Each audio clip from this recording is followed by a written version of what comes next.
I'd like to recognize the gentleman from California, Mr. Fong.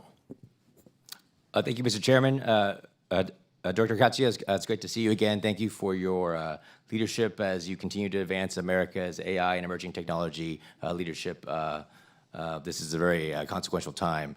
My first question, I've read the report that came out last night. With all the recommendations in this report, how will this accelerate our AI advancements to combat China? That is the consequential question that we have to answer right now at this very moment.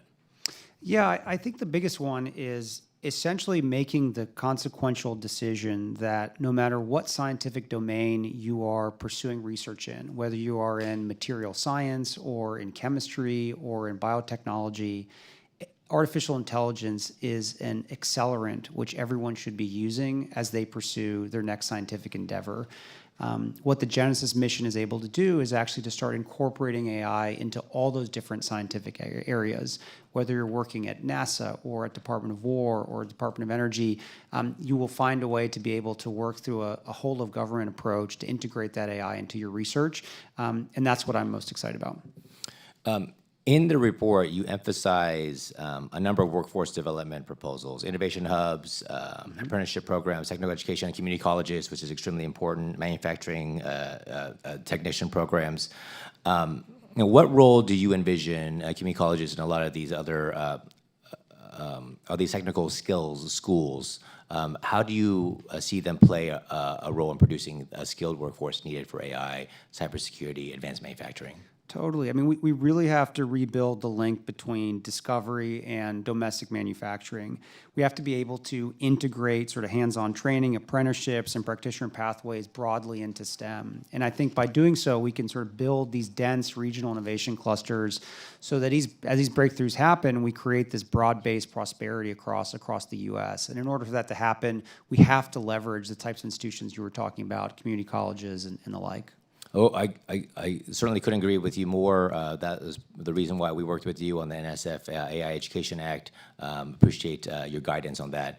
The report also points to the Mojave Air and Spaceport as an example of how regulatory flexibility and local leadership launched America's commercial space industry.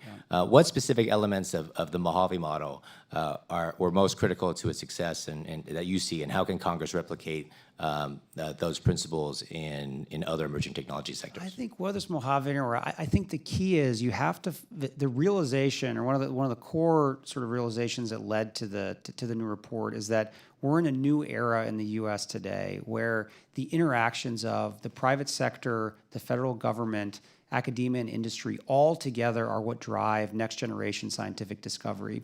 And the better pathways that you can make and links that you can make between the four parts of the science ecosystem, the better. The easier it is for you to move from one ecosystem to another, to share ideas, to accelerate your scientific research progress. That's what we focus on. And I think the example that you gave is a one where you create an environment where the typical players that you would see in that domain actually had access to it. Having a dedicated location where companies can rapidly test, iterate, fail safely. Do you see Congress developing policies, or how would you encourage similar environments for AI, autonomous systems, advanced aviation, robotics? Yes, we need all of the above. I think one of the first piece of paper that I ever worked on that the president signed was the creation of the IPP, or the drone pilot program at the Department of Transportation in 2017. And I think what has always been a core thesis of our administration is that we have to have the opportunity to test new emerging technologies in different environments, see where they work, where they don't, where the American people are comfortable with them, where they're not. And based on this testing, then you can make the right decisions about how to promulgate them into the commercial environment. So to me, having the best test ranges possible and creating environments where Americans can go test their technologies, we have to do as much of that as possible.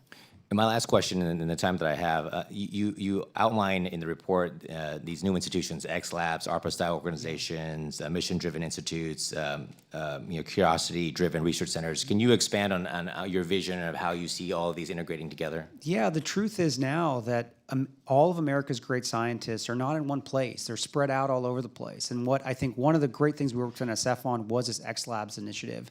It showed that you can bring together a multidisciplinary set of scientists to work on a specific scientific endeavor in a set finite period of time to pursue something that you're not necessarily going to see at a university or you won't see it in the private sector. So what we need the government funding open to are different places where research can be done. And that's the reality of today. It all doesn't happen just at a university or just in industry. It can happen other places, and we need to be able to fund Gentleman's those. time's My expired. time's expired. Thank you for your leadership. Look forward to working with you. Mr. Chairman, I yield back. Thank you. Thank you very much.